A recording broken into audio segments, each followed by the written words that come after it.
As I said last week, the United States is not a rape culture, but it is a gender propaganda culture. We are overwhelmed by false information about men and women, and nowhere is this more true than in the area of sexual violence.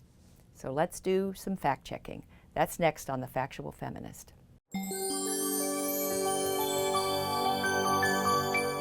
We often hear that female students are at greater risk of rape than their non-college peers.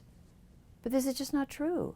According to the Bureau of Justice Statistics, females enrolled in college experience lower rates of rape and sexual assault than their non-college peers.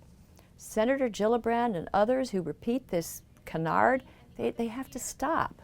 If you are a young woman who attends college today, you are more likely to be sexually assaulted than those who don't. Now, where does this false claim come from? The original source appears to be a 2000 study by Bonnie Fisher and her associates. Well, a reporter at the Chronicle of Higher Education recently contacted Fisher to ask what data she used to justify her claim that female college students are most at risk. Well, according to the reporter, Fisher could not answer. She was confused. Later, she responded that this was probably the current state of knowledge or belief at the time, given the research available. But the data were no different in 2000, and they were available. In a recent New York Times op-ed, University of Colorado Denver researcher Callie Marie Renison pointed out that our fixation on relatively privileged college women has distracted us from the far greater vulnerability of poor and less educated women. Renison found, for example, that women without a high school diploma are sexually victimized at a rate 53% greater than women with a diploma or some college. Poor women are at greater risk. They have been lost in the current panic over sexual assault at places like Yale or Swarthmore or University of Wisconsin. Let's consider another damaging myth.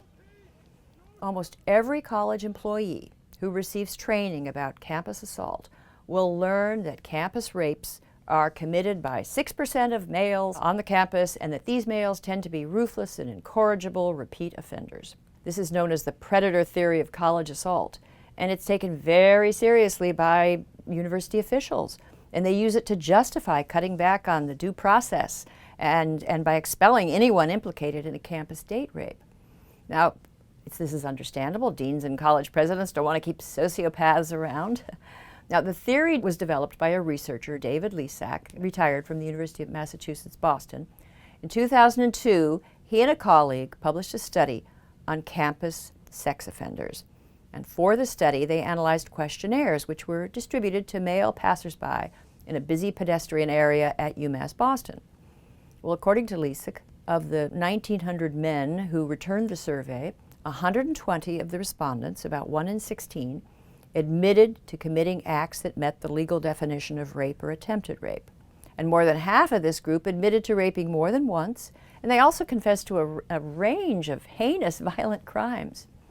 Well, in her recent critique of Lesak's study, Slate's Emily Yoffe pointed out that the participants were hardly typical. I mean, most college students are 18 to 24. Lesak's subjects were 18 to 71. Now, UMass Boston is an urban commuter school with no campus housing, a 4-year graduation rate of about 15%. Now, I taught there in the early 1980s. Now, things may be different today, but at the time, most of my students were adults with full-time jobs, and more than a few had been in jail. Now, Lesak admitted to Yoffe that his study probably needed to be replicated on a more traditional campus. And I would say that because he used a sample which was, self-selected, it's not even clear that this is a good picture of UMass Boston. Now, researchers like Bonnie Fisher and David Lesak, they paint a picture of campus life which is false. Non-college women and college men are paying the price. The non-college women are at far greater risk, but they are neglected. As for men, Lesak's research has made it easy to demonize every 19 or 20-year-old young man who's caught up in a campus accusation, and they want to see him as a ruthless serial rapist. Well, what do you think?